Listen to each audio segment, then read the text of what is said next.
see how you do under pressure. Oh, yeah, I've been wanting this shit forever. I've been in the field with whatever they throw at me. Brush it off, pick myself up, moving on to the better. Okay. Hey. Yeah. Ain't no errors, baby, it's a new era. I wake up early, feeling rich like I'm I get to the paper, boy. Extra. Fuck with me, you know that I got it. Yo, what's up, everyone, and welcome back to Life by the Horns. I feel like it's been a minute, Dustin. It's definitely been a minute. It's been a couple of weeks. Yes, sir. Well, look, we're excited about this next episode that we're going to share with you today. Today, we're going to talk about origin stories, man. So, want to really deep dive into how BLG started, how you really got going, what was the motivating factors behind you starting the business. So let's jump into the juicy details, man. So where did the idea come from? So how did you start, Best Life, and where'd you get the idea to do it? Dude, it's kind of a crazy story. BLG was actually not going to be an agency when we first started discussing this. So going way back, I guess not that way back, but back in 2020, towards the end of the year, so first year that everybody was getting ultra familiar with COVID, I believe it was like November, maybe December, and I'm heading into the gym, and Michael and I have been having a lot of conversations about another business model.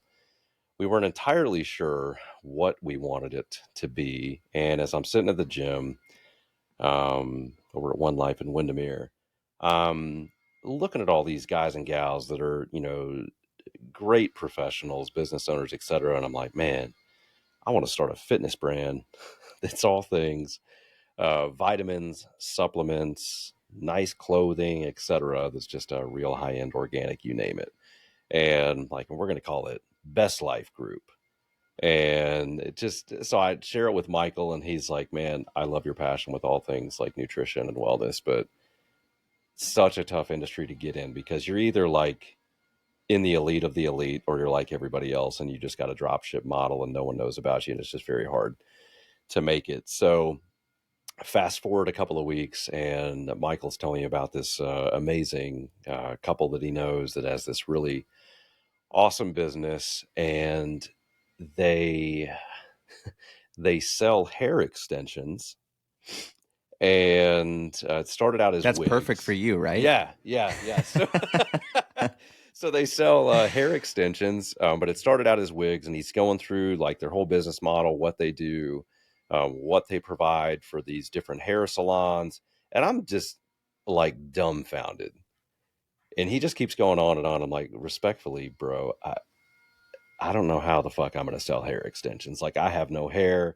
I'm like, you're a Southern California boy. Like, I just don't see this being our niche. And he's like, no. He's like, I really like the model though, and how they support small businesses through marketing and websites, etc. And I'm like, okay, but I'm still stuck on the hair extension thing. And then fast forward like a week or two, we liked the name, and we were like, well, the reality or the goal of the brand is to support small business owners so that they could live the best version of their life on this entrepreneur journey. So like, what does that mean? And we had the privy of spending some time with some other business owners in a niche that we were involved in throughout that year. And we realized that like all of the challenges that they face, we face, everybody's facing. And so the idea was that so many of these business owners were wearing too many hats. And we knew that if we could remove some of those hats, and that if business owners could focus on what was directly in front of them, which was generally what they were best at when they got into business anyway, they were a technician. So we're like, if they can focus on the actual technical craft, that is what they do, and we handle driving in leads and sales, then we should be able to make life much easier for them. So we had a conversation with an old friend of Michael's who was the co-founder of a proprietary software that we were using, and thousands of others in this space that we were doing business in. And he was like, man, this is a great idea. Like, these guys and gals need this desperately. And Michael and him had been buddies for a little over a decade, I believe. So there was a lot of trust there. And he's like, look, if you can put this together, within the next 30 days, like I want you guys to launch this thing at our national conference that we do every year. So Michael being him was like, yeah, we got it. And me being me, because I was all things, you know, the guy that was leading the charge as far as services and everything else. I'm like, bro, we don't fucking got it. Like, we're not ready for this. And so I remember we went to a went to a hotel that night in Albuquerque, New Mexico. I think in a Marriott right next to the airport. And like I go and get a drink, and I'm like, dude, I don't know how we're gonna do this. Like, he's over here saying we're gonna have 50 clients after our go live date. I'm like, well, I can barely handle 2 clients right now. So fast forward, we decide like, hey, we're gonna do web development. So primarily web design and some custom development for clients in this space, because we knew they needed to have a good solid foundation of a website if we were going to drive any traffic to it. And historically speaking, in the space, the sites were trash. And so we were like, that's got to be the foundation. Beyond the foundation of this, if we're going to drive ads to them, the ads actually have to speak similarly with the same tonality, messaging, everything that their content on their site does. When we drive SEO from our own work into it, we're going to create this nice ecosystem so that if anybody does business with any of these brands that we represent, no matter how they find us, the messaging and everything's the same. And the reason that was so important to us, and a big reason as to why we started going down this road, is because we were like all these other guys and gals that we now represent. We never could find anybody who did everything that we wanted and did it really well.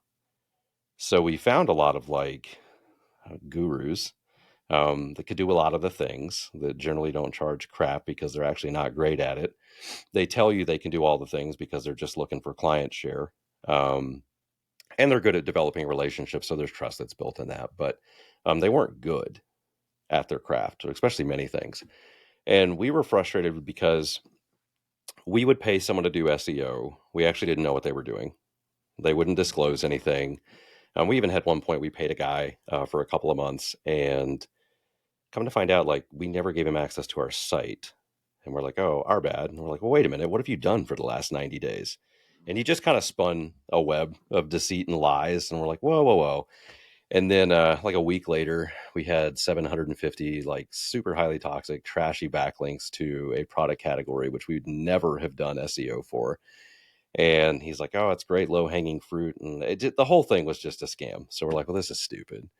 And then if we had anyone that had done any halfway decent work there, we had noticed that they were writing based off of search engines and what search engines were looking for, not people. So they weren't taking care of both ends of the spectrum. So yeah, search engines like Google's like, oh, I'm really happy with this content, but the content was trash. It was just littered with keywords. It was just tons of very old school tactics that could get you ranked, but they didn't help with conversions at all. So that was frustrating. And then we went, down the road with having some really big names and small names do Google ads for us. And we consistently get frustrated there because they never did a good job tracking anything. And we were data guys. We're like, hey, if we're going to make an investment in anything, we need to understand the data to support the investment. Just like with team members, like you have KPIs and stuff in an organization for a reason, and marketing should be done different. And so then they would, say, oh, well, your impressions are this. And, they'd start just spitting off about click-through rates and all this. I'm like, I don't care. Like, how much money did we spend and what did we get in return? Like, at a minimum, tell me how many phone calls I got. How do you know this? And so it just got overwhelmingly frustrated. And we're like, you know what? Like, we may not be the best marketing gurus in the world, but we do know a few things. One, we understand buyer psychology. Two, we're constantly learning. And if it's something that can make us money, because we like to make money, by all means, we'll get our hands dirty and we'll put the hours in to figure it out. Three, we've always been really great at making teams. We understand that we're not the smartest people in the room. And I think sometimes that's one of the best things that any entrepreneur can do, is realize that if it lives and dies based off of you, it's probably going to fail or not go far. So we're like, okay, we have a good foundational knowledge of all these things, but we need to find specialists.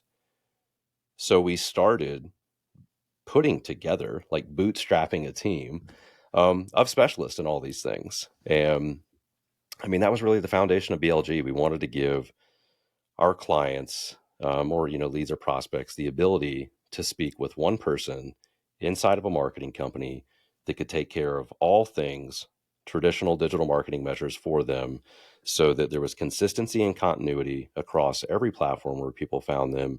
And at the end of the day, only one person was responsible, or one organization, for the rise and fall of their search traffic, leads, and sales. Because the other side of that is you find a bunch of gurus in all these different spaces. Everyone just does this. They point at each other when stuff's not working. We wanted to take that away. We're ultimately accountable. And it just made it so much easier, and it helped us build a lot of trust along the way. That's awesome, man. I mean, it's funny because, the other day I heard misery loves company, right? And Right. in an industry and in a market where skepticism is so rampant, like, why a marketing agency? Like, why? Like, you know what I'm saying? Like, there's so many horror stories out there, and so many cowboys out there in the digital marketing space. Guys running ads from their bedroom in their pajamas. Like, why a marketing agency? Why take on that challenge? Two reasons. One was that, believe it or not, I really loved sales. And when I transitioned out of sales, and for whatever crazy reason wanted to get into management, and then, running my own businesses, which is probably why I have no hair, um, I realized that as great as the founder can be with sales, naturally you have to rely on other people and other things to consistently drive in leads so that the business can grow. And with a person or with people, that message can be limited by hours in the day, the amount of phones that you can pick up, emails that you can send out, et cetera. And there's a lot of automation and stuff now, so that's gotten a lot better. But I started, you start thinking of all these other great entities in the world and how they've gotten big. It's not just guys hammering the phones day in and day out. It's a brand and marketing that supports it to help them get to another level. And in order to increase that visibility, it's just a lever based off of how much cash flow you can pump into it. And so I knew that there was hugely a need, and I experienced how great good marketing could help elevate a business. But I also saw the terrible side of it, which was, to your point, all of the cowboys that come in and say, hey, we know how to do this. And most business owners, not knowing any better, they know that they need it. They sign up for it. They don't establish good goals and expectations, these kind of things. They end up feeling like they didn't get anything at the end of the day. And I was like, man, like, I guess I know there's a lot of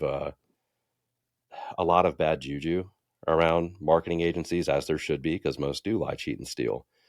But I was like, we can do way better than this. And that's a big part of why the name stuck. It's like, we're not going to be like these marketing agencies where good is good enough.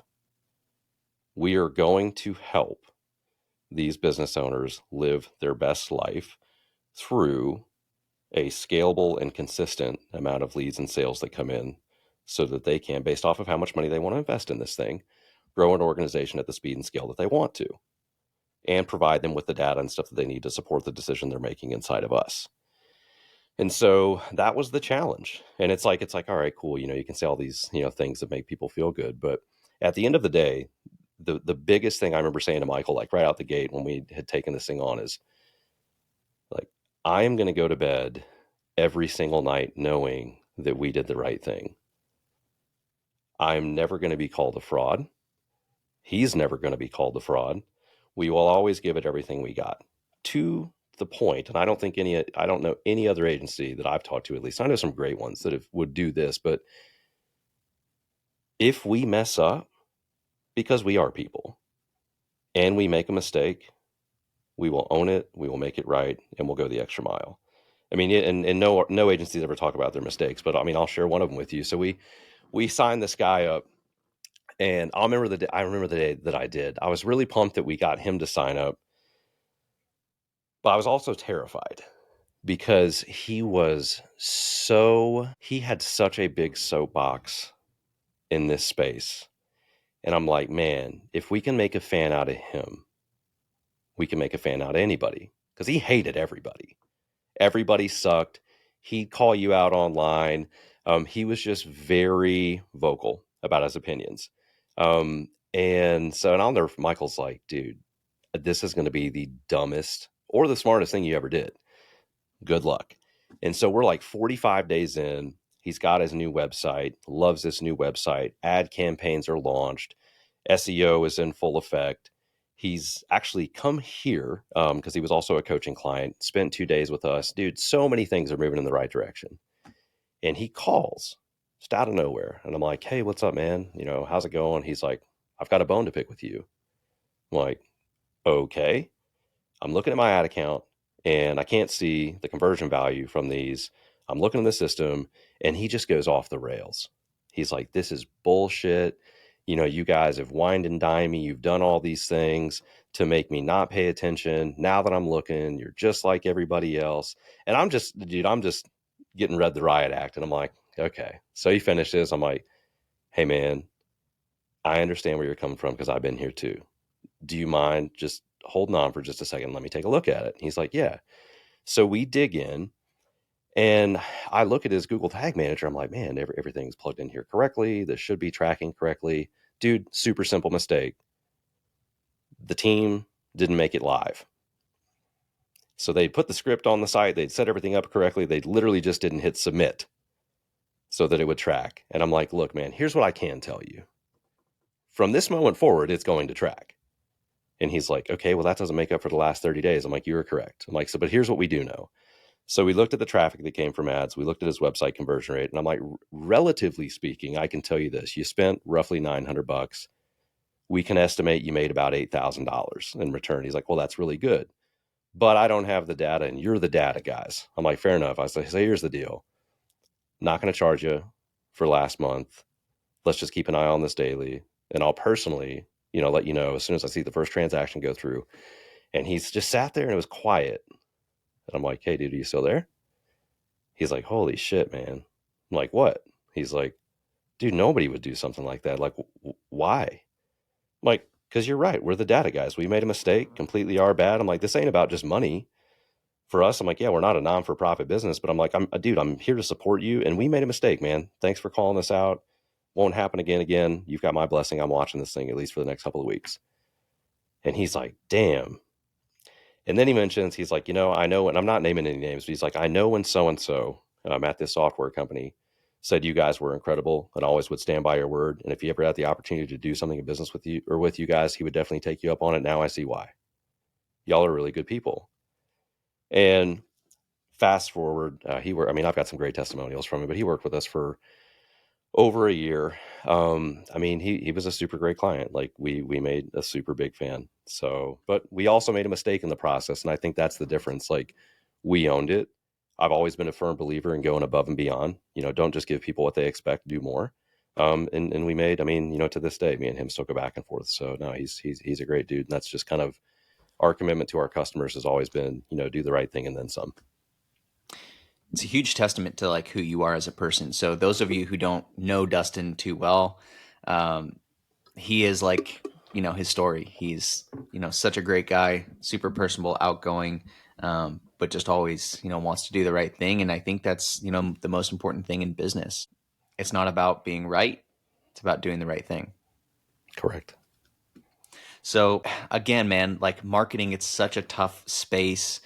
You've got agencies that specialize in SEO or web design or Google ads or Facebook ads, and they'll specialize in one thing or the other. But like, how is BLG different? Like what are the things that you focus on the most that allows you to be so successful? Yeah. Great question. I guess I got a lot of answers for that. So we're not a traditional agency in the fact that we only do like one or two things. We're also not crazy and we don't do 65. Um, I generally focus on the core things in which are going to drive in the best result. So what we focused early on with is like, we're like, hey, we are in the digital space. So from a foundational level, they've got to have a great website. They have to have good copy. They have to have a USP or unique selling proposition. Like they have to have some marketing muscle. And we help a lot of businesses with that because they don't even know what it is. They're just like, oh, we've been doing this 10 years and we have great customer service. And you're like, so what? And so we help them identify that. And then most are like, well, why is that important? I'm like, because so many people have this fallacy, and it doesn't matter if it's ads, SEO, or anything. It's this fallacy that if I pay somebody that knows what they're doing with ads, that's going to drive in a lot more revenue. That is false. You can literally take the best PPC expert, Google Ads expert, Facebook ads expert, etc., and take a really good ad and drive it to a really shitty website with a really shitty offer, and the ad will do its work. It'll be a delivery vehicle and get people there, but people aren't going to convert, and that's not the ad person's fault. So we were like, well, this is a problem.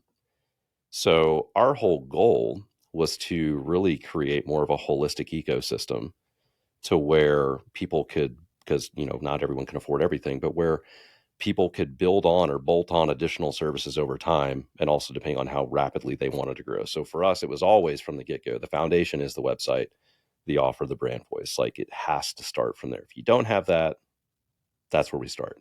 If they had a website already, we would still do an audit of the site, because we're like, okay, if they have a decent site, there's got to be things that we can do to make it better. And the reason we did the audits is because it made customers happier over a longer timeline when their ads were actually doing really well. Just makes sense, right? I don't know another agency that does that. I'm sure there are other ones that do, but our whole thought was, again, keep the customer in mind. So, and there's a lot of things they don't know. I don't expect someone to have thousands and thousands of marketing, years or hours of experience like I do and others do on our team. I expect them to understand their craft. They're coming to us for marketing. So if we had a good site, we've done the audit. At this point, it really is, what's their goal? What are they trying to achieve? So if they're like, hey, I need instant traffic, I need more sales in 30 to 60 days.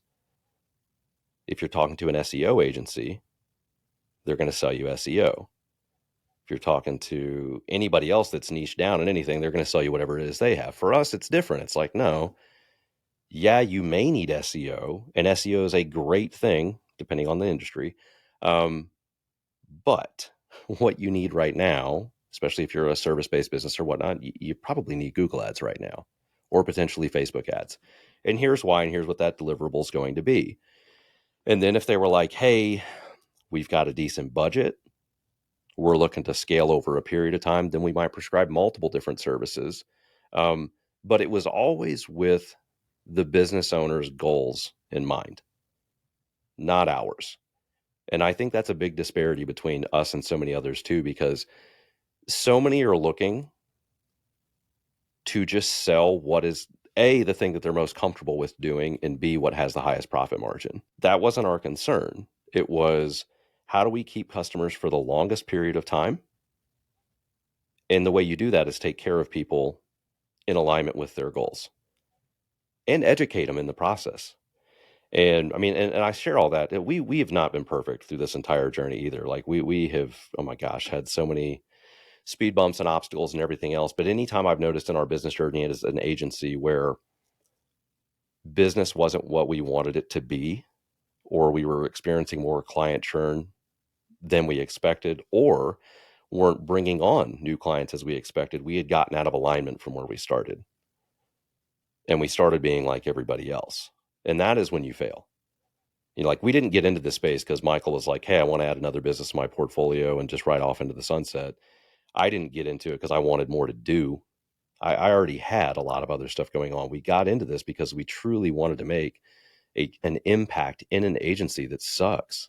Like, it really does. I mean, I just spent 2 weeks ago some time with some amazing marketers. And as I sat with some of these guys and gals listening to why they've quit performing services that provide real great value, I'm like, man, this is more opportunity for us as an agency, because people are leaving doing these services because it's becoming more challenging. That just means that we need to level up.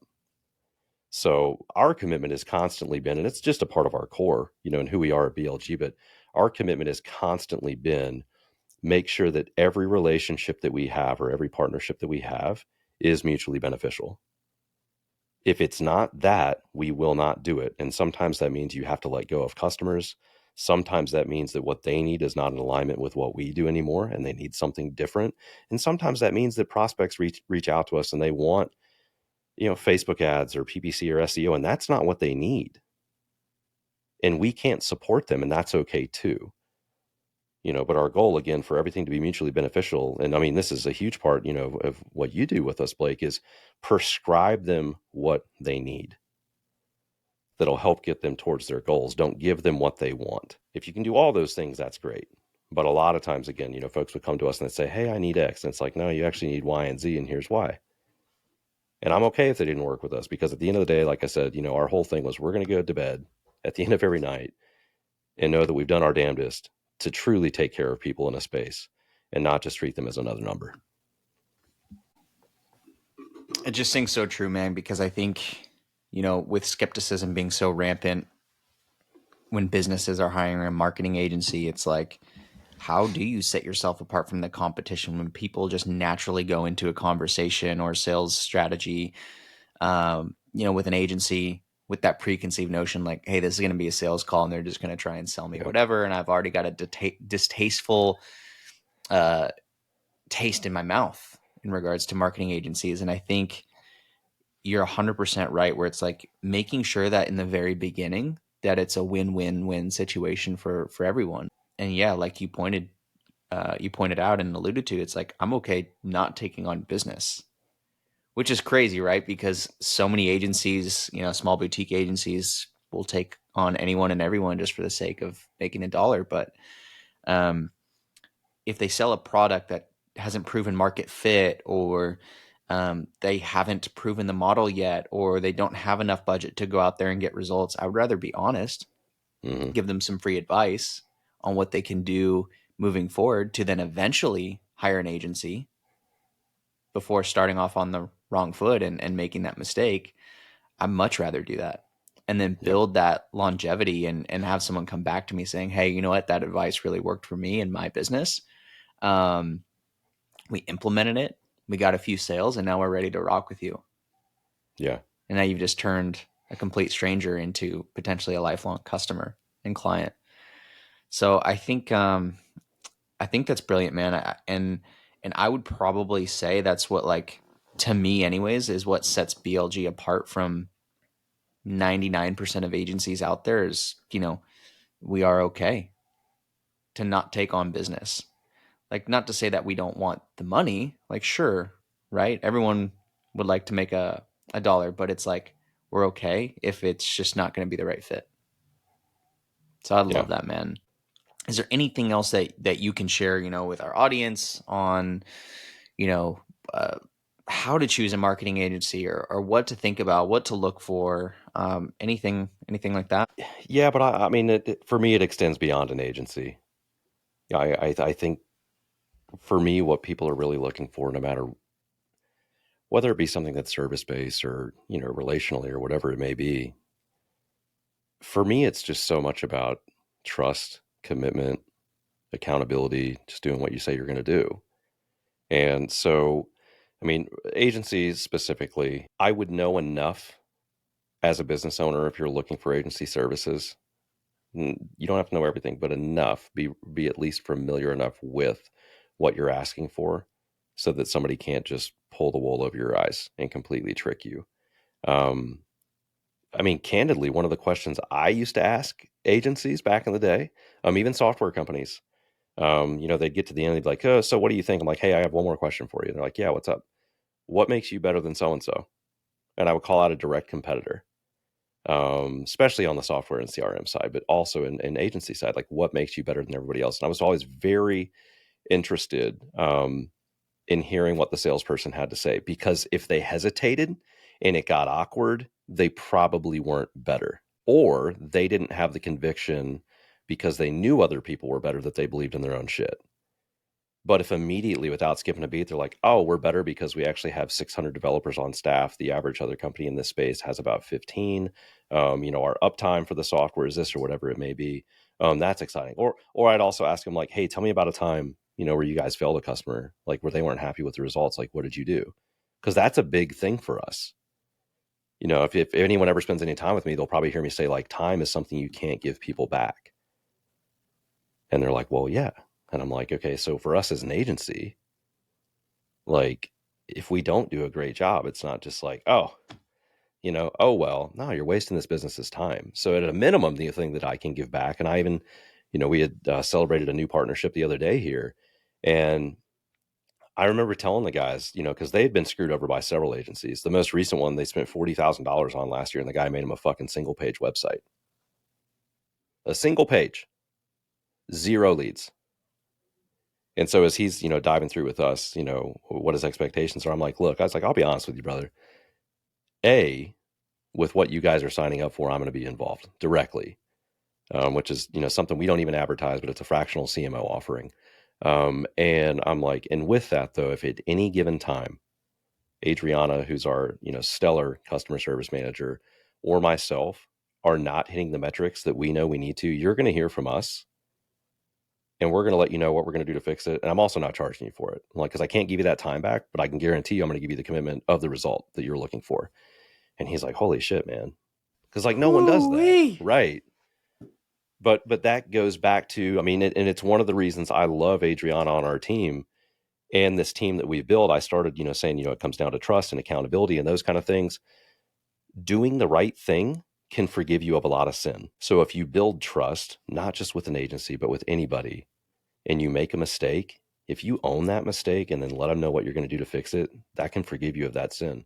But if you do it all the time, not so much. But as a customer of a marketing agency, if I have to ask you what you're doing all the time, if I start questioning things, if I don't see the backlinks and press releases, if I don't see the increased traffic, if I don't see that's a problem. And that's something, and again, I've said a couple of times in here, we were not perfect all the time, but I also know this, because we have best in our name, anytime that I've been called out, have seen for myself, or, even Michael, our partner, has said like, hey man, I'm not super happy with this. We've always had a commitment to say, hey, we need to level up. This needs to be better. And this is why. And sometimes as a business, that costs a lot of money. Sometimes that rips a lot of profitability from the bottom line. Sometimes that means we've gone into the red, but our commitment to our customer has always been at the utmost high. So when you're looking for an agency, set clear expectations for what your goals are supposed to be. That's the other thing that I've noticed in this space is a lot of people come in and they're like, oh, I want ads. Okay. For what? Well, I want to drive more sales. Like, okay. You even had this conversation with some guy a couple of weeks ago when you were talking about lifetime value of a customer, that within that first initial sale, it may be a wash as far as what his cost is to acquire the first customer. And he's like, oh, that's not profitable. And you're like, well, no, it is. And the math, it was like some ridiculous number, like a 15 or 20x return in time. We want to make sure that we've got the right expectations and stuff established on the front end, and you as a customer always should, so that when you set those boundaries and perimeters, everybody's in alignment. And so that is something I would always do. Like if you're a customer looking for SEO and in the back of your mind, you're like, I want to be on the face page of Google in 2 months. Great. You better tell your fucking marketing agency that. And if they commit to it, they're like, oh yeah, we'll have you on the first page. Verify that it's for your primary services. Verify that they're confident, because what most of them do is they go, oh, we go after the low hanging fruit, the long tail keywords with very little search traffic, with low keyword density.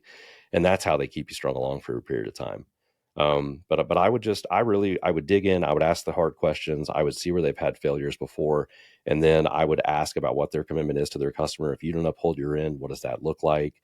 If I'm not happy after 6 months, even though I'm willing to sign this 1-year commitment with you guys, because you're not doing your thing, then what? And see how honest they're going to be. You can tell a lot about a person by these e-meets that we do overline. You can see their facial expressions and everything else. You can tell a lot.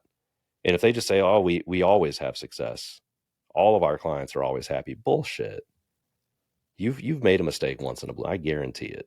So I don't know. That's what I'd say, man. And the last thing that I would say, and I know this is a really long-winded answer to your question, but the last thing that I would say is I remember 5 years ago sitting down with an agency in person, and we'd spent an hour with them going over what we were looking for. They circled back around a week later with their presentation and the investment that was needed. And it was like $6 or $7 grand a month. And this was 5 years ago. And we're like, okay, this is a lot of money, especially for the size of this business that we were trying to pump, advertising into. And we're like, hey, Before we say yes to anything, though, what are you actually going to do? Like, we know that you're talking about SEO and ads, but what are you actually going to do? Like, what changes would you even make to our site? And I shit you not, this company is asking for a $72,000 to $84,000 investment, which may not have been a lot to them, but it was almost 25% of our revenue. He goes, "Oh, I haven't even looked at the site yet. Can you pull it up?" And I about fell out of the chair. So if you've got a company, any industry, but we're talking about marketing, that you're looking to partner with, they haven't done an SEO audit, they haven't audited your ads, they haven't done even if it's a superficial audit to your website, they don't have tangible suggestions, they don't make sense to you. I mean, if they don't have any of that, if they don't actually have a proposal, and a big difference between us and everybody else is an actual marketing blueprint of what is going to happen over what period of time. If they don't have that, I'm not interested. You need to treat service providers just like you would any member you want to add to your team. There needs to be KPIs that you track. There needs to be a tangible growth plan. You need to have an idea when you're signing up for these commitments, what you expect out of it. You can't go into any of them blindly. 100%. And it's like, if they're not willing to put in that effort beforehand to win your business, what's it going to look like if you were to sign up with them? Right. You know, if they just half-assed everything, and I'm not even a client yet, I can't even imagine what that headache would look and feel like. This isn't a marketing thing, but I think this is a partnership thing. And I've been doing this for years. We do this for team members or people we're looking to add to our team as well. If they really want to do something for us, I have them do pre-screening videos. And the whole point is, I'd love to see you. I'd love to hear your answers, but are you willing to do something for me before I've even given you a dime? Same thing with an agency or any service provider. If somebody's willing to put together an actual blueprint of what they're going to do for me, and they've paid attention to who I am as a company and what my goals are, that means a lot, because there's no guarantee that I'm actually going to even get on the phone. I mean, you know how it is, Blake. You set up follow-up calls with people, you've had a great conversation, and they no-show. You put all this time, effort, and energy in, and there's no guarantee that they're actually going to show up, but you do it because it's the right thing. It's not just a numbers game like somebody talked about. It's not just about sales.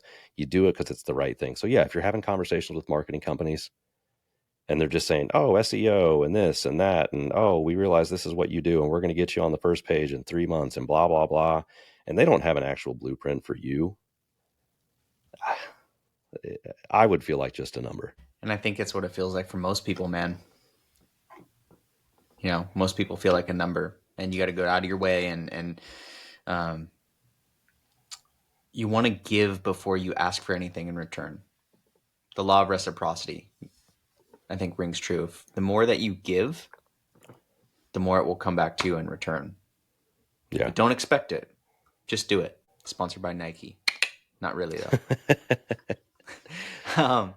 No, that's awesome, man. All right, brother. I got one more question to ask you, and that is, how do you feel about niche marketing agencies, ones that specifically focus on just one area of the market? I've got to be careful what I say because we used to be one. No, my honest opinion is they're lazy as fuck. That they really don't understand marketing. That they created a...